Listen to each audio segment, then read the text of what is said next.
What's up, everybody? It is Jordan here from Wednesday Night Warhammer talking about Tyranids again. This week, I'm talking about 5 tips that I think could really help you play my personal favorite detachment, Vanguard Onslaught. First tip that I'm talking about is my Vanguard Onslaught core.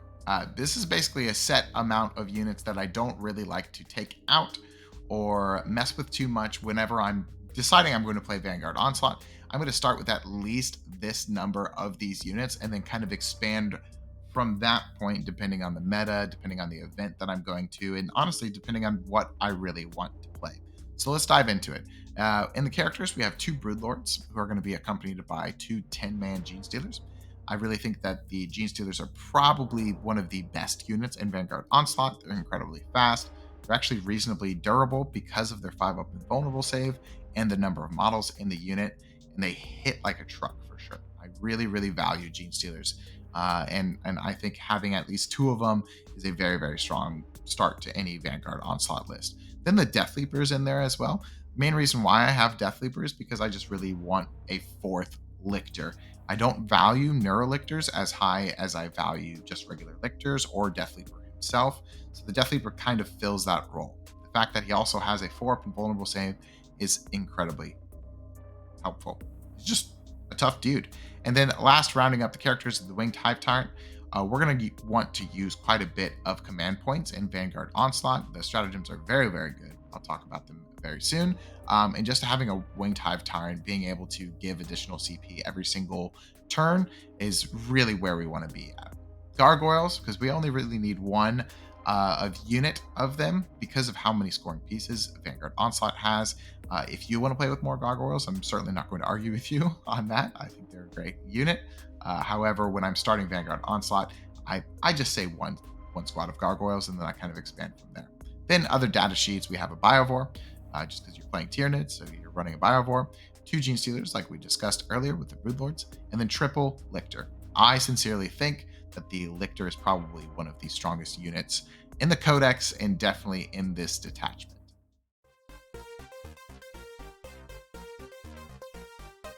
Tip number 2 is you have to baby your Lictors. I think Lictors are probably one of the best units in the Codex, definitely top 5. But they can't be the best unit on your battlefield if you let them die super, super quick.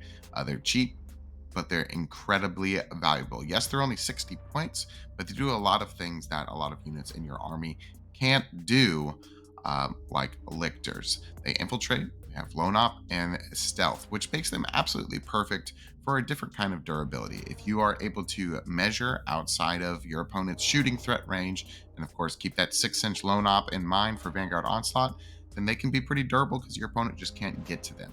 However, if your opponent really commits and really tries to push the issue with these Lictors, you can set up what's called a primary trap, meaning you're going to sit on an objective and you're going to, with your Lictor on the objective, of course, and then you're going to stage one of your big melee units behind it, like your Gene Stealers, Warriors, etc. In order for your opponent to take that Lictor off the objective, they're going to have to commit an actual resource, such as like an actual unit, because scouts are not going to be able to kill a Lictor, and any other kind of skirmishing unit might actually have a hard time with killing a Lictor. So once they actually commit that unit, your Lictor probably will unfortunately be deleted. Then your unit, like the Gene Stealers or Warriors, can counterattack and probably trade up after they've had to spend an actual resource for the Lictor. But be careful with that. Understand, if you're actually giving up a Lictor, it's a pretty valuable piece in terms of your scoring as well as pressure that you might regret later on in the game. If you're able to give them Synapse as well, Strength 8 on a Lictor is very, very strong, especially with fights first. It really, really deters any kind of Space Marine unit from going in and activating confidently into a Lictor, because there's a pretty good chance a Lictor will pick up 2-3 models, since they'll be wounding on 2s. Fights first makes them very, very scary. However, if you don't play it correctly and your opponent is able to activate an Lictor into a Lictor in a way that you weren't really expecting, they will absolutely melt very, very quickly. So please double check those threat ranges from your opponent and make sure that your Lictor is safe and sound.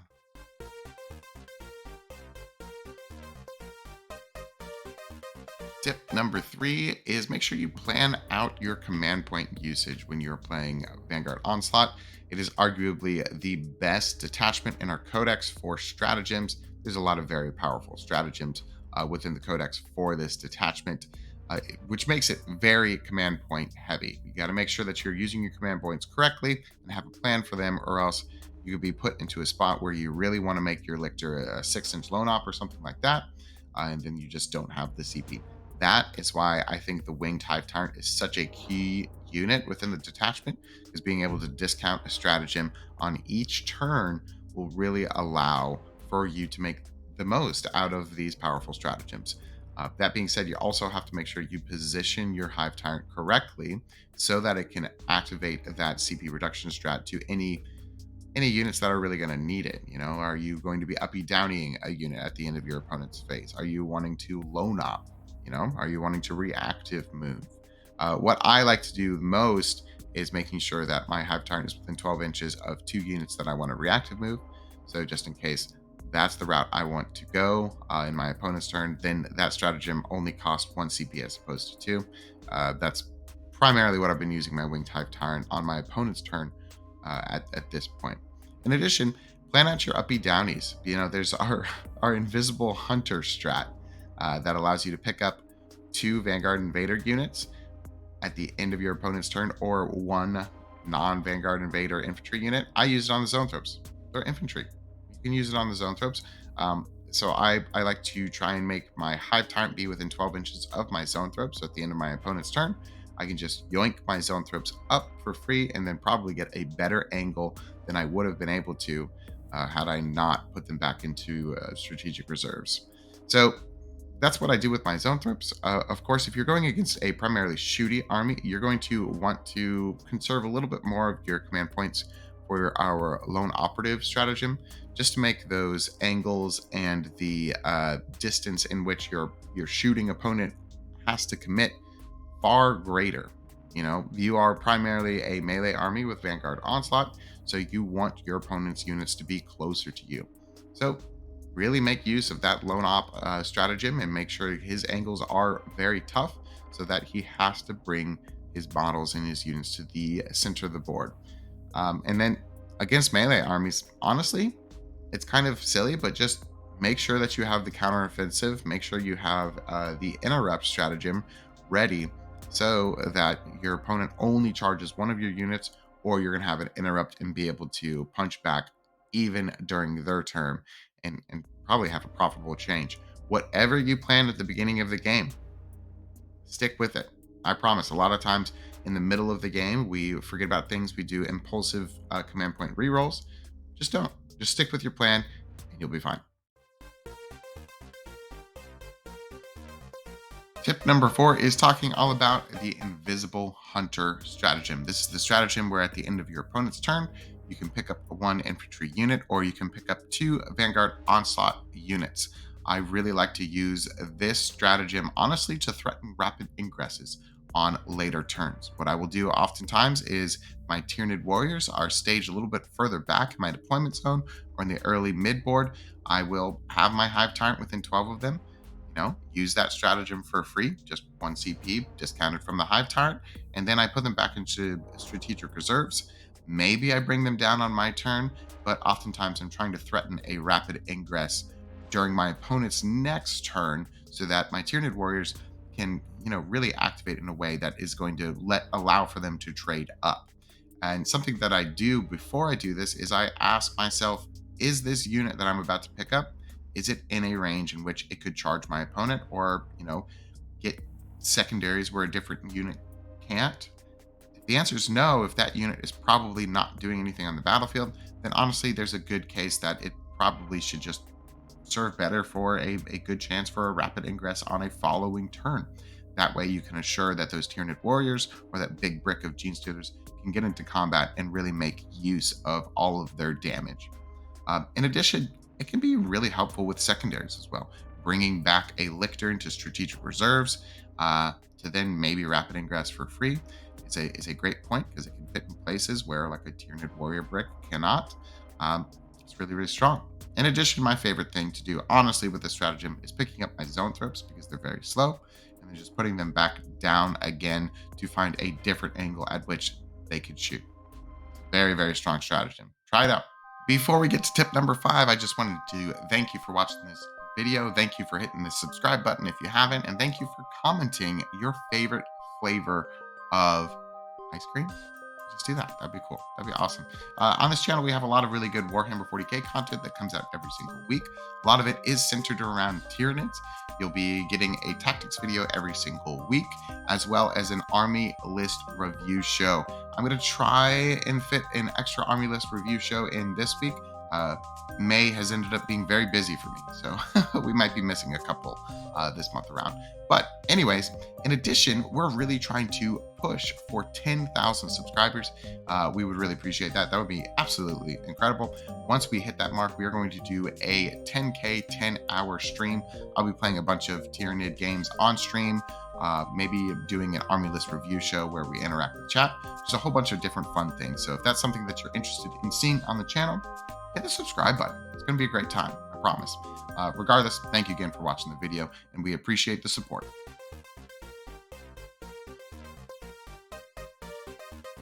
Tip number 5 is honestly, I think the hardest one to kind of figure out is balancing the pressure of the list. When we talk about pressure in Warhammer 40k, we mean how fast and how forward your units are in the game. Pressure is maybe just going out and being in your opponent's deployment zone turn 1 with 20 Gene Stealers and seeing what they can do with it.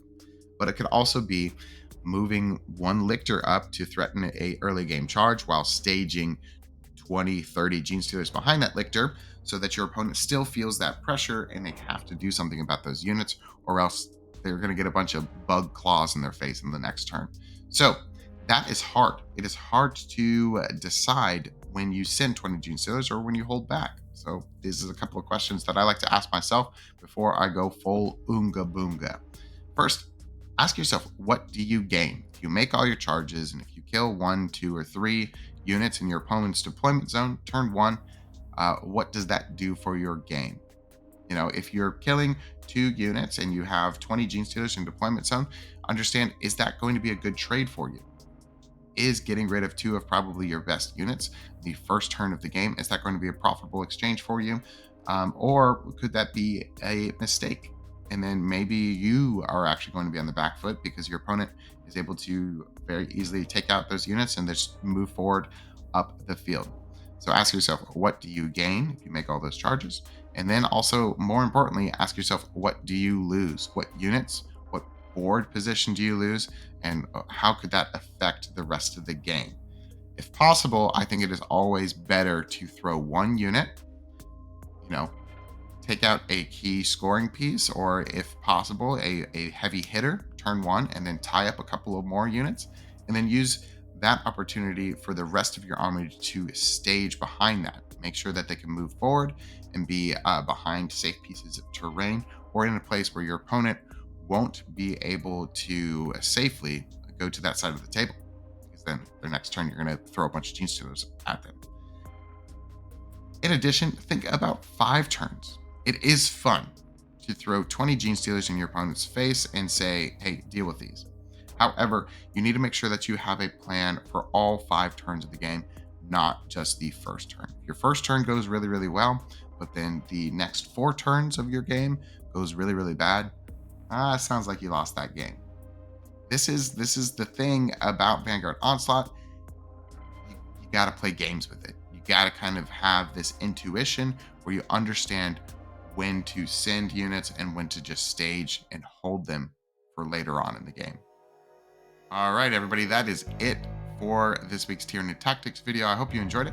Let me know in the comments if you feel like there was a tip that I missed, or if there was something that you feel like could be useful in your games in Warhammer.